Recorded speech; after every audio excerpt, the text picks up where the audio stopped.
Normality का lecture number 8। पिछले lecture में एक फॉर्मूला आया था, उसको मैंने वादा किया था आपसे कि मैं डेराइव कर दूंगा। तो सबसे पहले मैं फॉर्मूला डेराइव करूंगा पिछले लेक्चर का, उसके बाद फिर आगे चलूंगा। वो फॉर्मूला क्या था आप लोगों को याद शायद नहीं होगा।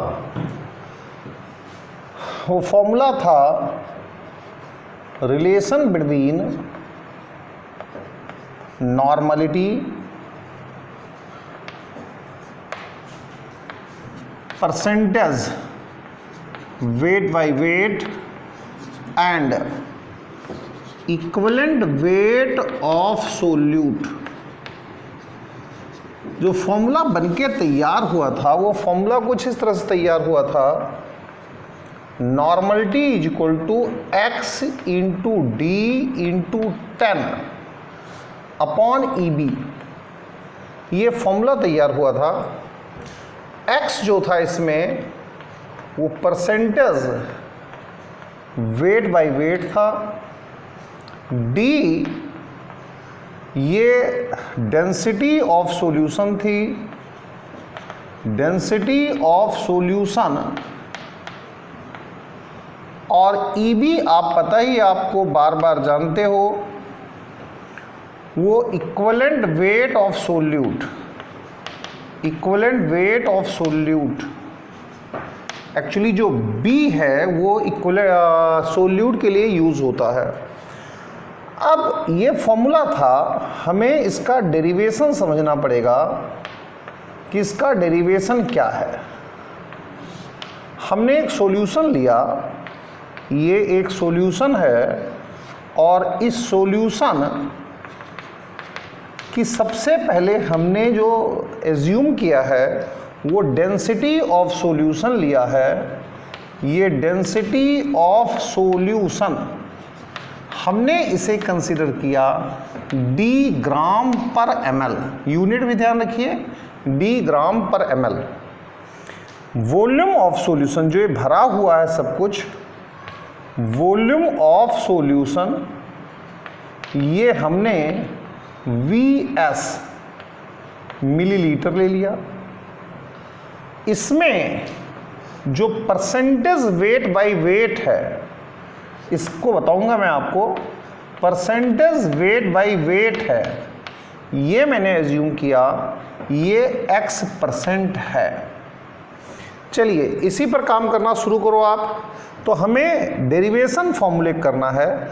हमने क्या किया, एक सॉल्यूशन लिया, सॉल्यूशन में हमने माना कि जो ये सॉल्यूशन है, ये वाला जो सॉल्यूशन है, इस सॉल्यूशन की जो का वॉल्यूम Vs है, डेंसिटी इतनी है, परसेंटेज वेट बाय वेट इतना है। अब हम क्या कर सकते हैं, ध्यान रखिए, आपको हमेशा ये ध्यान रखना है जो डेटा है उन्हीं का इस्तेमाल करना है। सबसे पहले आप डेंसिटी ऑफ सॉल्यूशन को यूज़ करो। तो डेंसिटी ऑफ सॉल्यूशन ये आपके पास क्या होता है, डेंसिटी ऑफ सॉल्यूशन ये होता है वेट ऑफ सॉल्यूशन, और ग्राम में है ही है, अपॉन वॉल्यूम ऑफ सॉल्यूशन ये आपका मिलीलीटर में है। डेंसिटी डी, अब आप ले रहे हैं वेट ऑफ सॉल्यूशन, ध्यान रखो वेट ऑफ सॉल्यूशन, और वॉल्यूम जो है वो आपका Vs ml है। तो D इंटू Vs ये ग्राम आ जाता है वेट ऑफ सॉल्यूशन। तो एक रिजल्ट आपने लिया वेट ऑफ सॉल्यूशन, ये रिजल्ट आपने निकाला है। दूसरा डेटा जो गिवन है वो है परसेंटेज वेट बाय वेट। तो परसेंटेज वेट बाय वेट ये क्या होता है, वेट ऑफ सोल्यूट किसमें, ग्राम में, into 100 upon weight of solution, किसमें? ग्राम में। ये परसेंटेज वेट बाय वेट होता है। इसे आप x ले लो, ठीक है भैया, x ले लिया। Wait of solute, wait of solute वो आपको यहां से निकल जाएगा और into 100 volume of solution, weight of solution, ये आप इस वैल्यू को यहां से पुट करो, ए ऐसे कुछ यहां से आप इस वैल्यू को पुट करो, क्या आएगा? d इंटू वी एस आएगा, पुट कर दो। तो अब यहां से आपको बड़े आराम से वेट ऑफ सोल्यूट मिल जाएगा। क्या मिलेगा? x into D into V S divided by 100, क्या आ जाएगी? यूनिट, ग्राम आ जाएगी। यहां से आपको ये एक रिजल्ट मिला है। ये आपने इसको रखा है ना, ए यहां रखा है, ए ऐसे, टेंशन की जरूरत नहीं है। अब कुछ भी नहीं है, बस सीधा और सिंपल नॉर्मलिटी का फॉर्मूला अप्लाई करना है। तो नॉर्मलिटी का फॉर्मूला लिखो और वैल्यूज को पुट कर दो। ये होता है वेट ऑफ सोल्यूट, किसमें? ग्राम में, into 1000 upon equivalent weight of solute, और क्या होता है भाई? Volume of solution in millilitre. अगर यहां पर मिलीलीटर लिखोगे तो फिर ऊपर 1000 की मल्टीप्लाई करनी पड़ेगी, अदरवाइज जरूरत नहीं है। तो normality is equal to weight of solute, यहां से पुट करो ना, इसको यहां से पुट करो भाई, यहां से पुट करो, x into D into V S divided by, ये 100 तो है ही, कहीं कोई दिक्कत नहीं है, equivalent weight of solute EB, और ये आपके पास VS, और यहां पर 1000। देखो कितना आसान हो गया है, क्योंकि VS से VS कैंसिल हो रहा है, ये आपके पास कैंसिल हो जाएगा, तो वही फॉर्मूला बन के आएगा, normality is equal to x into D into 10 upon EB। पिछले लेक्चर में इस फॉर्मूले को हमने डायरेक्ट इस्तेमाल किया था, और भी बहुत सारे लेक्चर्स में इसका इस्तेमाल होगा। पिछले लेक्चर में मैंने आपको क्वेश्चन नंबर 35 तक करा दिया था। अब 36, 37, 38, 39, 40 और आगे लेकर के चलना है। इस डेरिवेशन के बाद 36 देखते हैं, क्वेश्चन नंबर 36 कि क्वेश्चन नंबर 36 क्या कहता है। क्वेश्चन नंबर 36,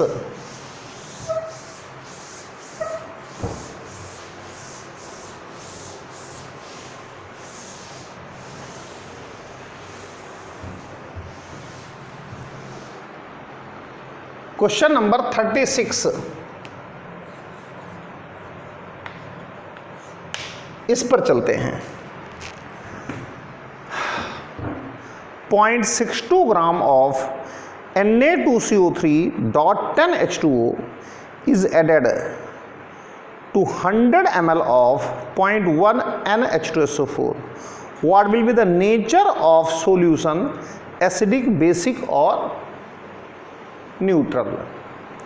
0.62 ग्राम Na2CO3.10H2O का है, इसको 100 ml 0.1 NH2SO4 में डाला गया। तो देखो जरा, यहां पर आपके पास Na2CO3.10H2O है, इसके 0.62 ग्राम लिए गए, और यहां पर 100 ml 0.1 NH2SO4 में डाला गया। तो जो सॉल्यूशन बनेगा, ये आपको इसकी नेचर बतानी है। ये किस नेचर का होगा, ये एसिडिक होगा या बेसिक होगा या फिर ये न्यूट्रल होगा। आपको इसकी नेचर बतानी है कि ये किस नेचर का होगा, एसिडिक होगा, बेसिक होगा या फिर न्यूट्रल होगा। आपको इसकी नेचर बतानी है किस नेचर का होगा। तो देखो भाई, सबसे पहले equivalent weight of Na2CO3 dot 10H2O ले लो भैया। इसका कितना होता है, मोलिकुलर मास 106 होता है। इसका कितना हो जाएगा, मोलिकुलर मास 180 हो जाएगा, डिवाइडेड बाई 2 हो जाएगा, डिवाइडेड बाई 2 हो जाएगा। और अगर आप इसे देखो तो ये 53 प्लस 90 हो जाएगा और ये 3 और 143 होना चाहिए। अगर आप थोड़ा सा यहां पर हल्का फुल्का चेंज करो, क्वेश्चन में ही चेंज कर लेते हैं, equivalent weight of Na2CO3 dot H2O निकालो, 10 नहीं, एक H2O ले लो, तो कितना होगा, इसका मोलिकुलर मास 106 होगा, इसका 18 हो जाएगा, डिवाइडेड बाई 2, तो ये 53 प्लस 9 हो जाएगा। और अगर आप इसकी कैलकुलेशन करेंगे तो 62 आएगा। इसका मतलब है बच्चों, आप देखो MEQ of Na2CO3 dot H2O अगर आप लो, भैया देखो ये एक अलग चीज है, ये एक अलग चीज है। अगर आप इसका लोगे तो मास कितना है, mass of Na2CO3 dot H2O divided by equivalent mass of Na2CO3 dot H2O, ये मिलीग्राम में होना चाहिए। तो 6.62 ग्राम है, 1000 की मल्टीप्लाई कर लो, इक्विवेलेंट मास 62 आता है। इसको यहां से कैंसिल हो जाएगा और ये 10 आ जाएगा। तो मेरे बच्चों, मैं अभी इसको पूरी अच्छी तरह से और समझाता हूं। ये एक तरह का एल्कली या बेस ही है, पिछले कई लेक्चर से बताता आ रहा हूं मैं आप लोगों को। MEQ ऑफ H2SO4, देखो यहां मास गिवन है तो देखो MEQ निकालने के अलग अलग तरीके हैं। मास गिवन है तो mass in milligram upon equivalent mass. Normality volume given है तो नॉर्मलिटी इनटू वॉल्यूम आएगा। तो यहां पर ये नॉर्मलिटी इनटू वॉल्यूम आएगा। नॉर्मलिटी 0.1, वॉल्यूम 100, ये भी 10 आएगा। तो बच्चों, जो असाइनमेंट में यहां पर 10H2O लिखा है, ये 10H2O ना होकर के वास्तव में Na2CO3 डॉट H2O है। इसे आप चेंज कर लो, क्योंकि अकॉर्डिंग टू सिचुएशन ये Na2CO3 dot H2O is correct. आप देखो ना, ये 10 आ रहा है, ये 10 आ रहा है।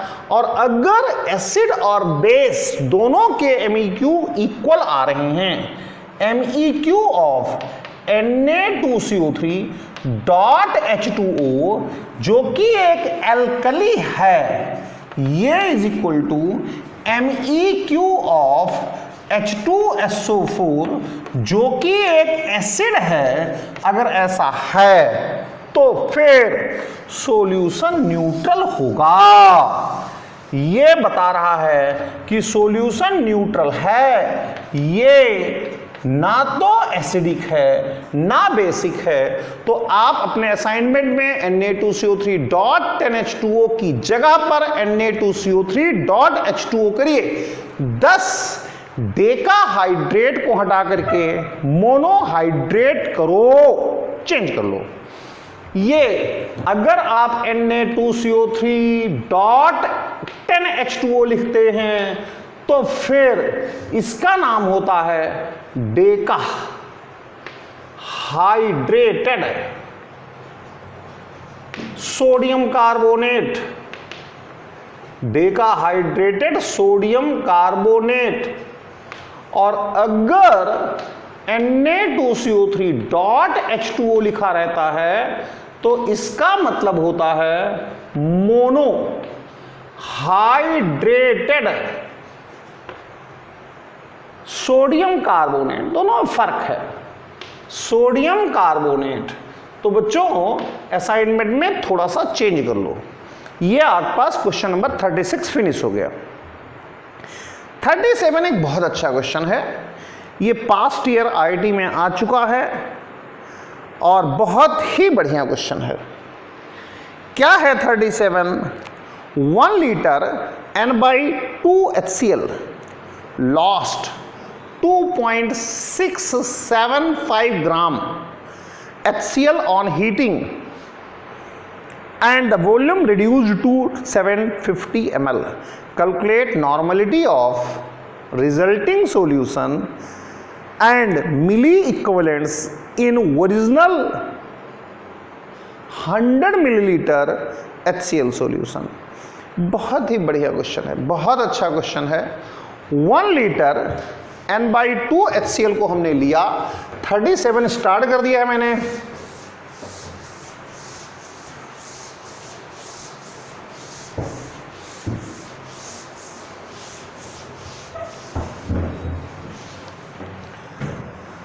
क्वेश्चन नंबर 37 देखो आप। क्वेश्चन नंबर 37, यहां पर हमने क्या किया, 1 लीटर, इसका मतलब 1000 मिलीलीटर N/2HCl को लिया और इसे हीट किया। लो भाई, हीट भी दे ही देते हैं इसे, हीट भी दे ही देते हैं इसे। यहां से हीट किया और हीट करने पर क्या हुआ, 2.675 ग्राम HCl लॉस्ट हो गया, लॉस्ट HCl। ये 2.675 ग्राम HCl लॉस्ट कर गया, लॉस्ट कर गया, लॉस्ट कर गया, HCl लॉस्ट कर गया। इतना लॉस्ट कर गया, चला गया कहीं, उड़ गया। वॉल्यूम भी अब घट करके 750 ml हो गया। हीट करने पर लॉस हो गया भाई, मास लॉस हो सकता है। ओपन कंटेनर में किसी भी चीज को गर्म कर लो, मास लॉस करेगा। HCl गैस की फॉर्म में उड़ गया। वॉल्यूम भी अब 750 ml हो गया। तो जरा समझने की कोशिश करो, बिफोर हीटिंग क्या सिचुएशन थी। बिफोर हीटिंग क्या हालत थी, क्या सूरते हाल था जब हमने हीट नहीं किया था। अरे भाई साहब, normality is equal to weight of solute in gram upon equivalent weight of solute और volume of solution in litre. Litre में ले लो यार, नॉर्मलिटी 1/2 है, वेट ऑफ सोल्यूट ग्राम में ले लो। HCl, अरे सोल्यूट मतलब HCl, HCl लिख देता हूं यार, HCl भाई, HCl इन ग्राम, इक्विवेलेंट वेट HCl का 36.5 और वॉल्यूम कितना था, 1 लीटर या 1000 मिलीलीटर। तो वेट ऑफ HCl कितना आ गया, हीटिंग से पहले डिवाइड कर दो, 18.25 ग्राम आ गया। डिवाइड कर दो, 36 था, इतना ही आएगा। अब हीटिंग पर क्या हुआ, ऑन हीटिंग करने पर क्या हुआ, बड़ा इंपॉर्टेंट क्वेश्चन है, मैं इसकी इंपॉर्टेंस आपको बताऊंगा अभी। ऑन हीटिंग पर क्या हुआ, लॉस्ट मास ऑफ HCl जो उड़ गया 2.675 ग्राम, तो रिमेनिंग मास ऑफ HCl ये कितना हो गया? टोटल मास कितना था? 18.25। अरे लॉस कितना हुआ? 2.675, 15.575 ग्राम। कैलकुलेशन थोड़ा करिए आप लोग, इतना ही आना चाहिए। कल करिए कैलकुलेशन, इतना ही आना चाहिए, इतना ही आएगा पक्का। तो रिमेनिंग ये हो गया। रिमेनिंग वॉल्यूम क्या है? रिमेनिंग वॉल्यूम ये आपका 750 ml हो गया। अब रिमेनिंग मास 15.575, रिमेनिंग वॉल्यूम इतना। ऑन हीटिंग, हीटिंग करने पर ये हुआ है नॉर्मलिटी। क्या होता है? वेट ऑफ सोल्यूट किसमें भाई? ग्राम में, upon equivalent weight of solute EB लिख दिया मैंने। वॉल्यूम ऑफ सॉल्यूशन अगर मिलीलीटर में लोगे तो ऊपर 1000 की मल्टीप्लाई करनी पड़ेगी। कितना है यार HCl? अब तो 15.575 15.575 बचा ना। 15.575 इक्विवेलेंट मास वही रहेगा HCl का 36.5। वॉल्यूम कितना हो गया? 750 इंटू 1000। तो अब जरा आप गौर फरमाओ, ये आपका 0.57 के अप्रॉक्स आएगा। 0.57 के अप्रॉक्स आएगा हीट करने पर। अब जो नॉर्मलिटी आएगी वो इतनी है। कैलकुलेशन करिए, ये कितनी थी? 0.50 NaCl था। अरे 1/2.50। तो क्या हुआ? नॉर्मलिटी बढ़ गई। आप स्कूल टीचरों से पढ़ते हैं तो वो कहते हैं हीट करने पर नॉर्मलिटी घटती है। यहां पर नॉर्मलिटी बढ़ रही है। क्यों? ये IIT में आया हुआ क्वेश्चन है। यहां पर नॉर्मलिटी बढ़ रही है, आप देखो ना। क्यों? क्योंकि सोल्यूट लॉस हुआ, वॉल्यूम ऑफ सॉल्यूशन भी डिक्रीज कर गया, तो नॉर्मलिटी इंक्रीज कर गई है। पास्ट ईयर क्वेश्चन है, जबरदस्त क्वेश्चन है। अब देखो, इसका एक छोटा सा पार्ट और है। वो क्या है कि अगर ओरिजिनल सॉल्यूशन का ही 100 ml ले लिया जाए तो फिर MEQ ऑफ HCl कितना हो जाएगा?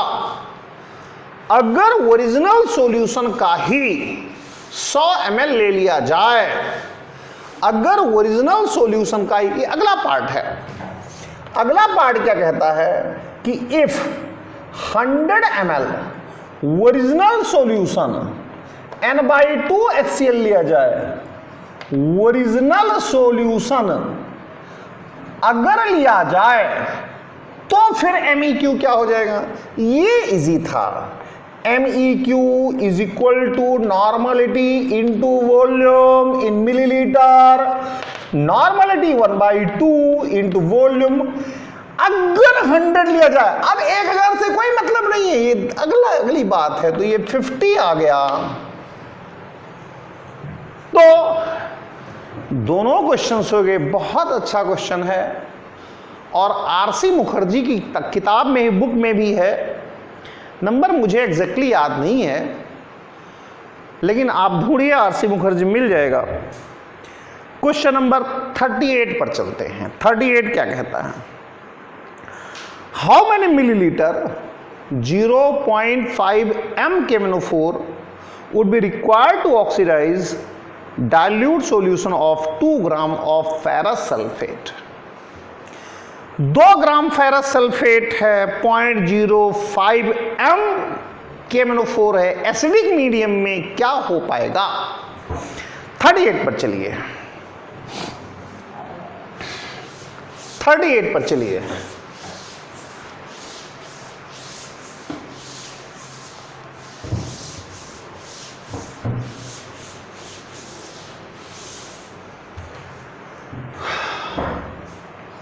क्वेश्चन नंबर 38 पर चलिए। यहां पर 0.05 MnKMnO4 है, पोटेशियम पर मैग्नेट, और एसिडिक मीडियम मेंटेन किया है हमने, एसिडिक मीडियम मेंटेन किया है। इसके कितने मिलीलीटर लिए जाएं कि वो एसिडिक मीडियम में 2 ग्राम FeSO4 को पूरी तरह से ऑक्सीडाइज कर दें? कितने मिलीलीटर 0.05 MnKMnO4 के लिए जाएं कि इसे ऑक्सीडाइज कर दें? देखो बच्चों, सबसे पहले मैं टेक्निक लगा करके बैलेंस इक्वेशन लिखता हूं, यानी फर्स्ट मेथड बताता हूं। जरूरत नहीं है इसकी, फिर भी बताता हूं।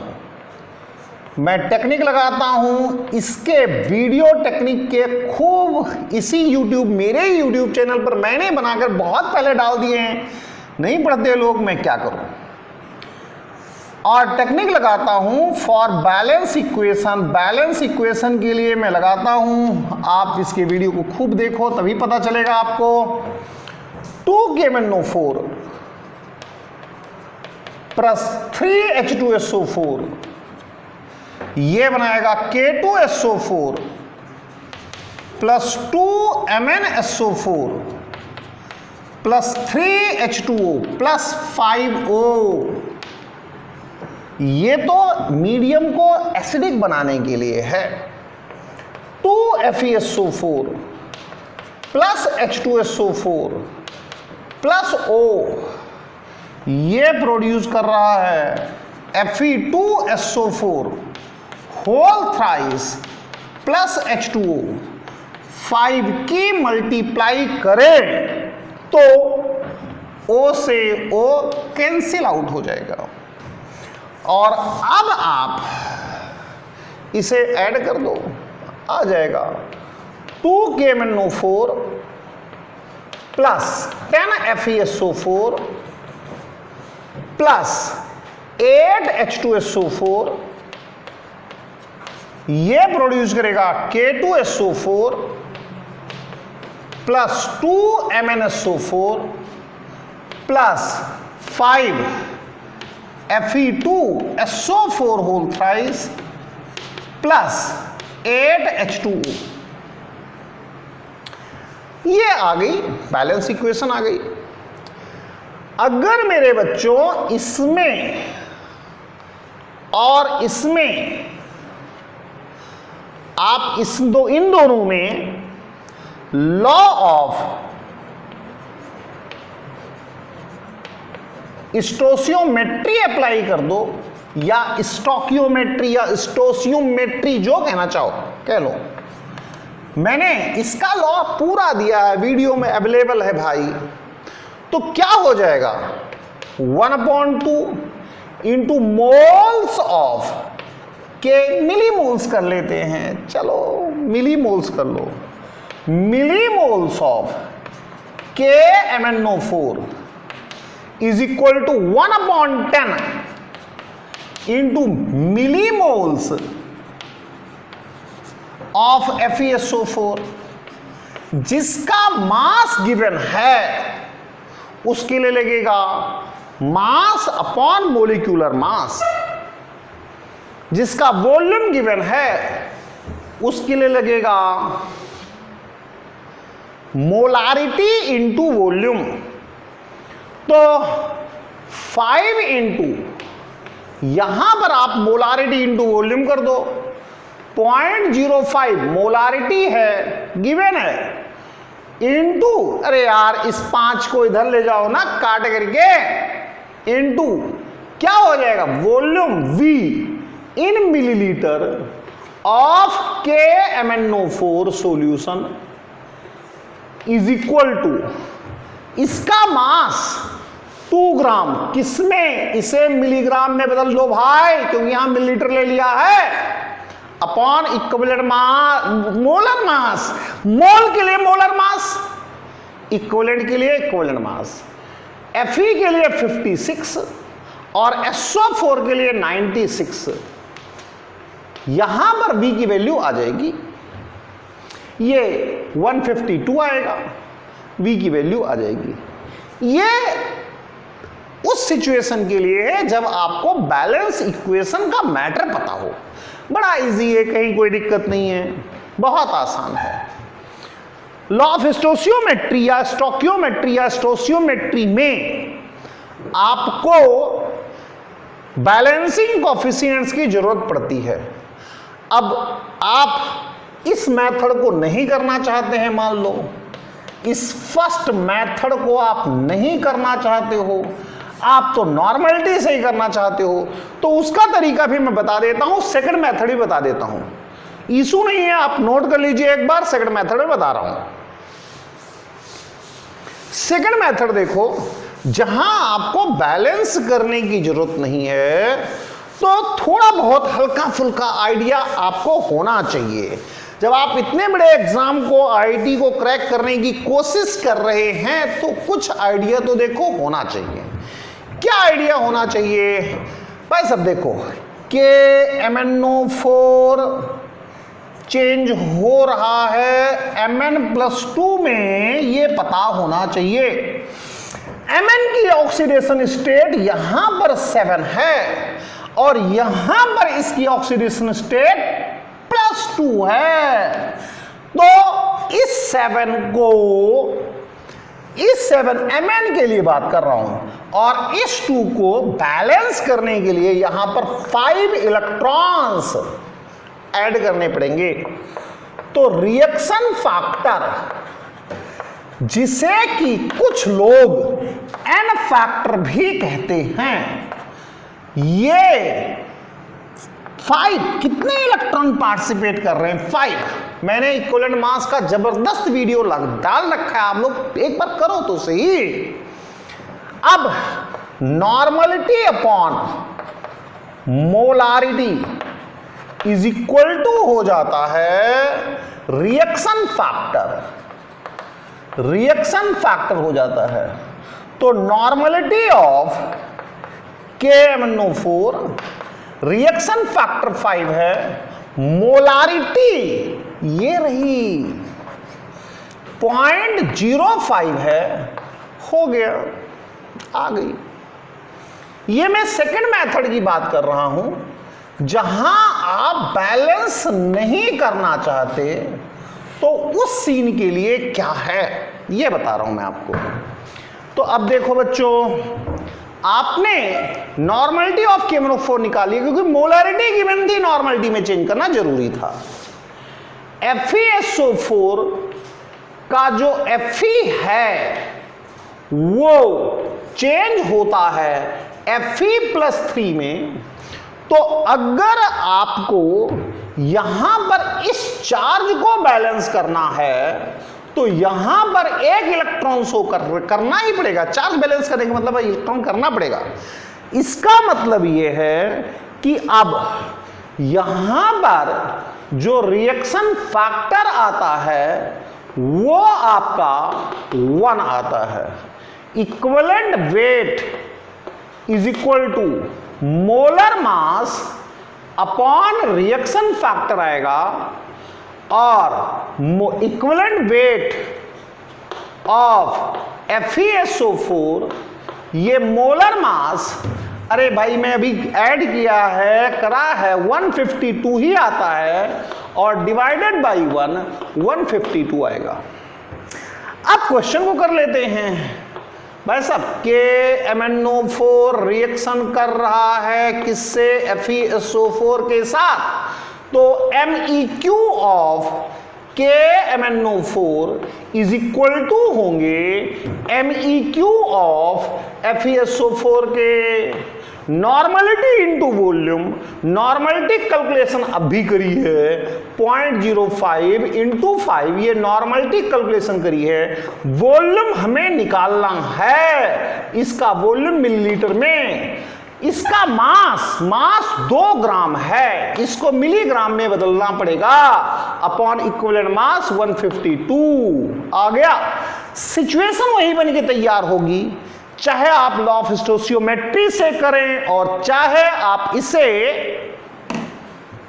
लॉ ऑफ केमिकल इक्विवेलेंस से करें, सीन वही बनना है, फाइनल वही जाएगा। तो इस तरीके से क्वेश्चन नंबर 38 भी हो जाता है। अब चलते हैं 39 पर। 39 पर चलिए।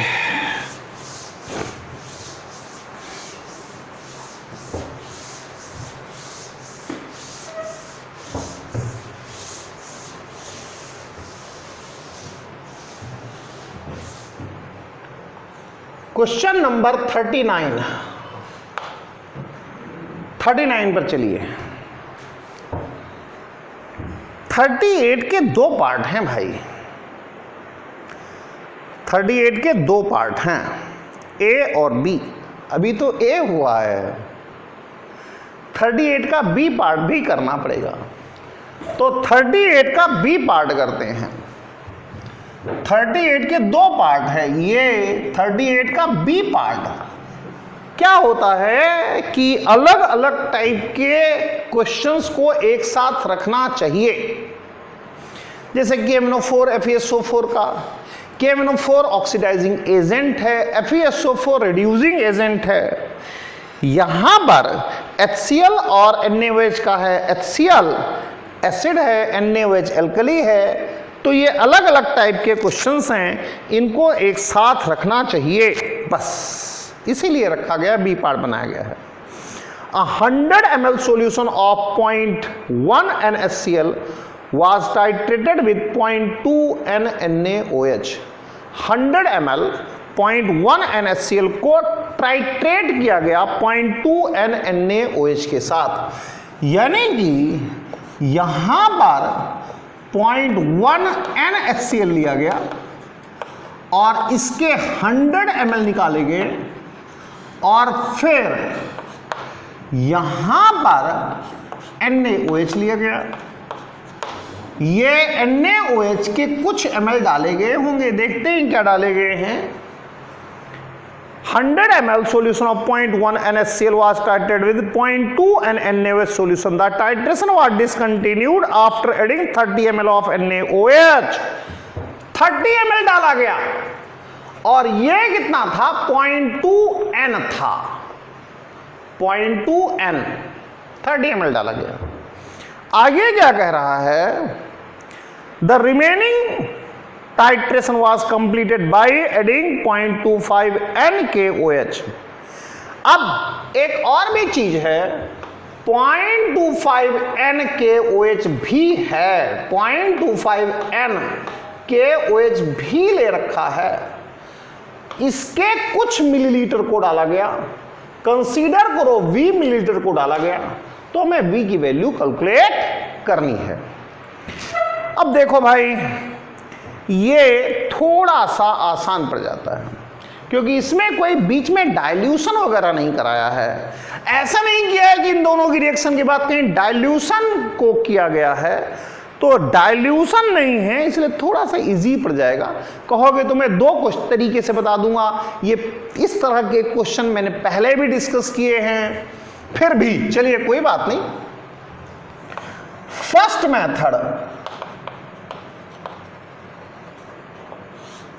मेथड HCl जो कि एक एसिड है, रिएक्शन करता है NaOH सॉल्यूशन और KOH सॉल्यूशन से। ये भी बेस है, ये भी बेस है, अल्कली कह लो। यानी कि मिक्सचर ऑफ बेसिस से ये रिएक्शन होती है।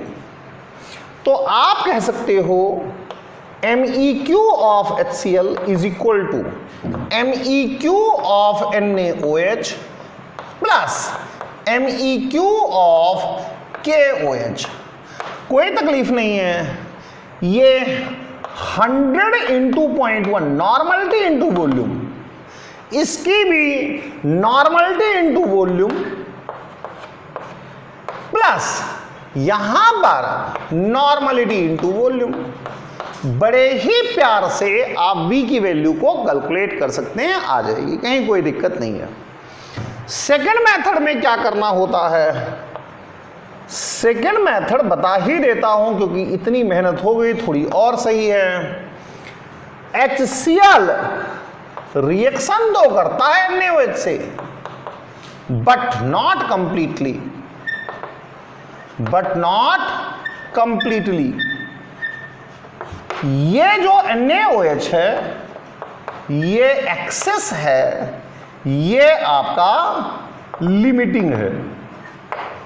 तो MEQ of HCl is equal to MEQ of NaOH used for, कहीं थोड़ी सी प्रॉब्लम है, इन दोनों को मिलाया गया, इन दोनों को मिलाने के बाद फिर KOH, इसका मतलब ये एक्सेस था। HCl एक्सेस है, इसका मतलब है कि NaOH जो कि लिमिटिंग है, रिएक्शन तो कर रहा है HCl से, बट नॉट कंप्लीटली। HCl बचा तभी तो KOH डाला गया। अरे यार, इस HCl को किल करने के लिए KOH की जरूरत है, बट नॉट कंप्लीटली। यानी कि HCl एक्सेस में है, तो अब MEQ of NaOH is equal to MEQ of HCl used for NaOH। तो इसके भाई ये तो लिमिटिंग था, कहीं कोई टेंशन ही नहीं थी।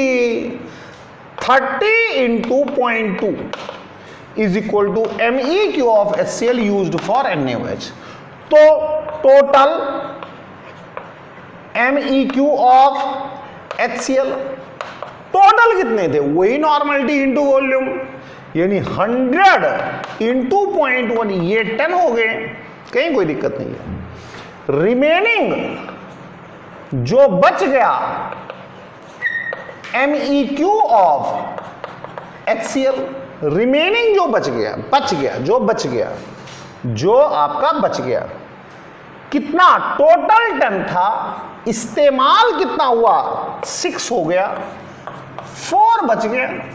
तो जो रिमेनिंग HCl है वो अब रिएक्शन करेगा किससे, KOH से।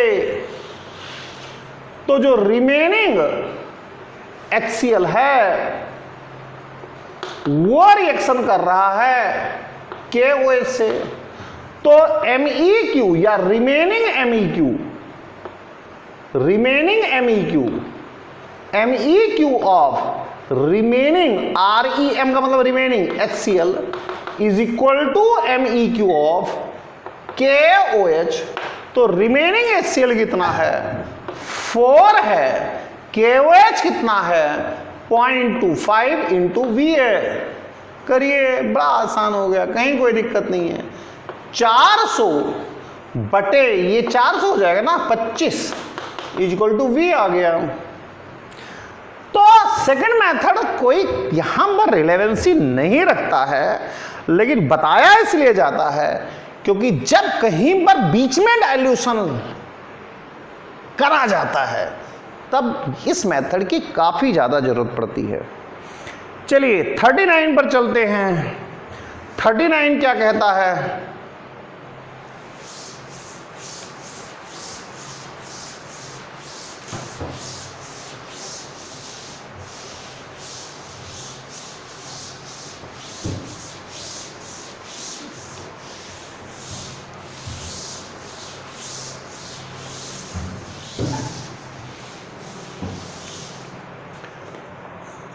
Question number 39।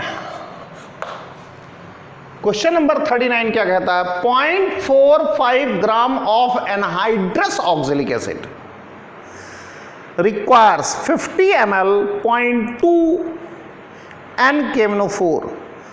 Find normality of oxalic acid. Find normality of oxalic acid. बहुत ही बढ़िया क्वेश्चन है, जबरदस्त।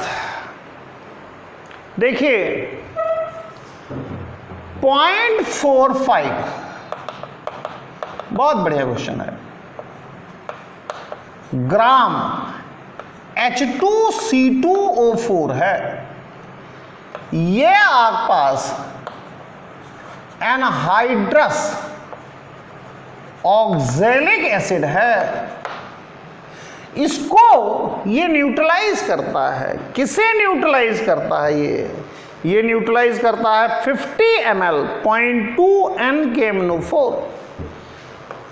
50 ml 0.2 NKMnO4 को पूरी तरह से न्यूट्रलाइज करता है। ये इसे न्यूट्रलाइज करता है, तो हमें इसकी नॉर्मलिटी निकालनी है, नॉर्मलिटी कैलकुलेट करनी है। ये सॉलिड स्टेट में है और अब इसको डाल दिया गया इसमें। अब नॉर्मलिटी का टेढ़ा क्वेश्चन है थोड़ा सा, ये भी पास्ट ईयर में आया हुआ है, टेढ़ा क्वेश्चन है। ये सॉलिड किसके वॉल्यूम को फाइनली एक्वायर करेगा? ये सॉलिड किसके वॉल्यूम को फाइनली एक्वायर करेगा? इस 50 ml को ही तो एक्वायर करेगा, और क्या करेगा? अरे भाई, सॉलिड किसका वॉल्यूम एक्वायर करता है? जिस लिक्विड में, जिस सॉल्वेंट में जैसे डाला जाता है उसी का, कुछ नहीं है। तो अब नॉर्मलिटी, इसका formula wait of solute in gram equivalent weight of solute volume of solution finally in millilitre into 1000।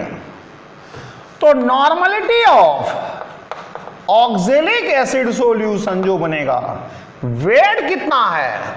0.45। Equivalent weight इसका 45 होता है। वॉल्यूम इसी का वॉल्यूम इनटू 1000। कैलकुलेशन करिए, इससे ये कैंसिल हो गया, 1/5 आएगा।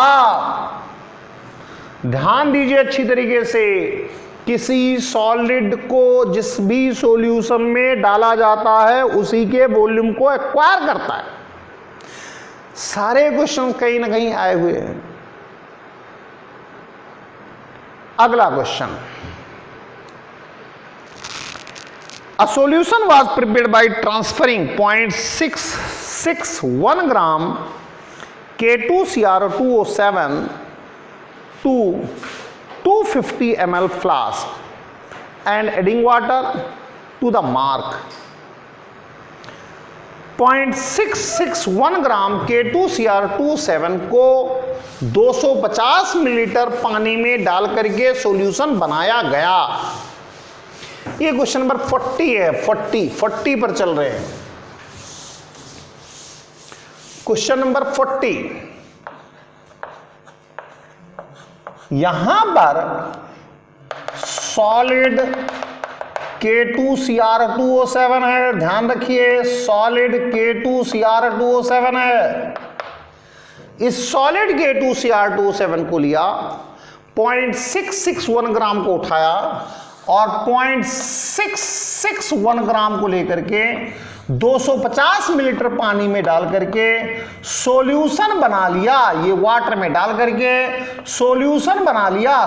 सॉलिड उसी के वॉल्यूम को एक्वायर करता है जिस लिक्विड में डाला जाता है। बना लिया जी। 1 ml sample of this solution is transferred to 500 ml of and diluted to mark. इसमें से केवल 1 ml निकाला गया, केवल 1 ml यहां पर निकाला गया। पानी डाल करके 500 ml कर लिया गया।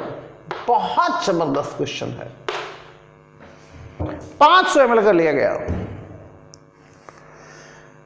10 ml ऑफ डाइल्यूट सॉल्यूशन। अब इसमें से 10 ml निकाला गया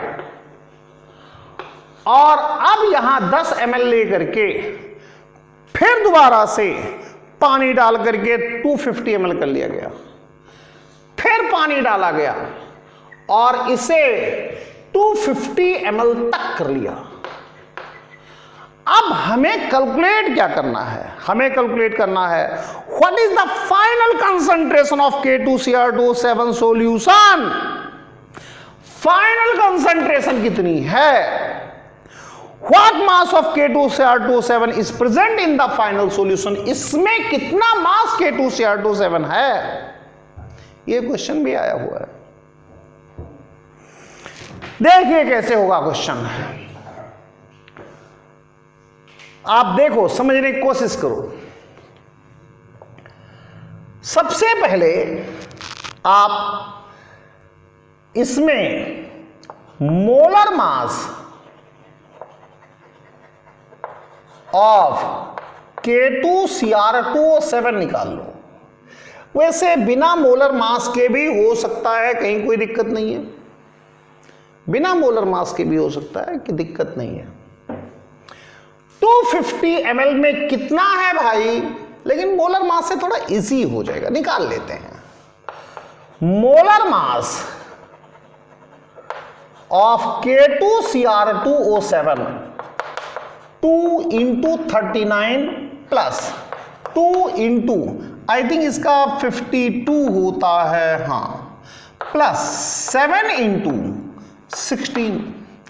इसको आप MB ले लो। MB कैलकुलेशन कर लेना, अब मैं लंबा नहीं करना चाहता।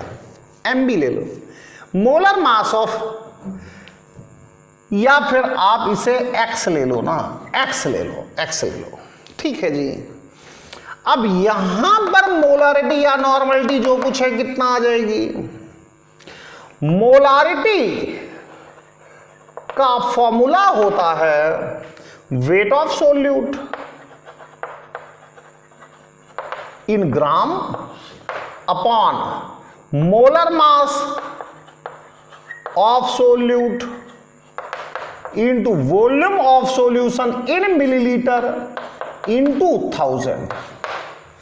तो यहां पर मोलारिटी क्या आ रही है?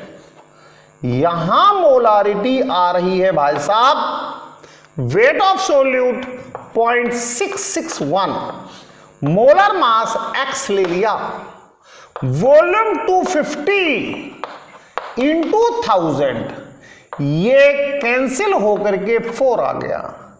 यहां से आप कह सकते हैं 4 इंटू 0.661 डिवाइडेड बाई X आ गई। इस केस में मोलारिटी है। यहां पर जो मोलारिटी आ रही है ये 4 इंटू 0.661 डिवाइडेड बाई X, ये मोलारिटी आ रही है, मोलारिटी आ रही है। अब क्या किया? 1 ml को निकाला और 1 ml को निकाल करके पानी डाल करके 500 मिलीलीटर बनाया। तो ये पहला स्टेप था। दूसरा स्टेप क्या है? 1 मिलीलीटर को लिया, 1 मिलीलीटर को लेकर के 500 मिलीलीटर तक ले गए। क्या करना है? मिलीमोल्स बिफोर मिक्सिंग वाटर या बिफोर डाइल्यूशन, डायरेक्ट लिख देता हूं, is equal to millimole after dilution. तो अब देखो कितना मिलीलीटर लिया? 1 मिलीलीटर केवल। मोलारिटी कितनी थी?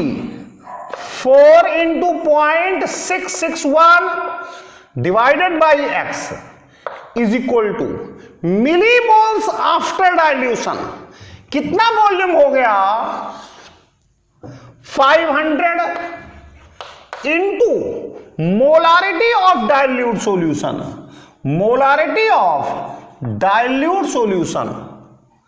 अब देखो यहां से, अब इस केस में मोलारिटी ऑफ डाइल्यूट सॉल्यूशन क्या आ जाएगा? 4 इंटू 0.661 डिवाइडेड बाई 500x आ जाएगा, 500x आ जाएगा। यानी कि इस सिचुएशन में यहां पर मोलारिटी कितनी है? इस सिचुएशन में यहां पर मोलारिटी कितनी है? 4 इंटू 0.661 अपॉन 500x। अब ये मोलारिटी है। अब क्या किया गया? थर्ड पॉइंट को देखो, सीखो। 10 मिलीलीटर लिया, फिर पानी डाला, 250 ml तक ले गए, तो फिर वही रहेगा millimole before dilution is equal to millimole after dilution. तो बिफोर डाइल्यूशन मोलारिटी इंटू, अब वॉल्यूम कितना इस्तेमाल कर रहे हैं? 10, तो 4 इंटू 0.661 अपॉन 500x कितना? 10 इज इक्वल टू कितना हो जाएगा? अब मोलारिटी इंटू वॉल्यूम। अब इस केस में molarity, molarity of dilute solution, यहां पर डैश लगा दो, इंटू वॉल्यूम 250 हो गया। तो अब मोलारिटी ऑफ डाइल्यूट सॉल्यूशन, और यहां पर मैंने डैश लगा दिया, ये आपके पास 4 into 10 into 0.661 divided by 500x into 250, ये आ गई। अब जब एक बार मोलारिटी पता चल गई इस सॉल्यूशन की, उसके बाद जो चाहो वो निकालो, वही आता रहेगा। यहां पर 4 into 10 into 0.661 divided by 500x into, ये आपके पास 250 इंटू 250, ये दोबारा से किसी और कलर के पेन से लिखता हूं, ये आएगा 4 इंटू 10.666, ये 500x इंटू 250, ये यहां पर मोलारिटी आ गई। Once you get molarity you can do anything else. Question number 40 तक फिनिश हो गया आपका। Thanks lot, thank you very much.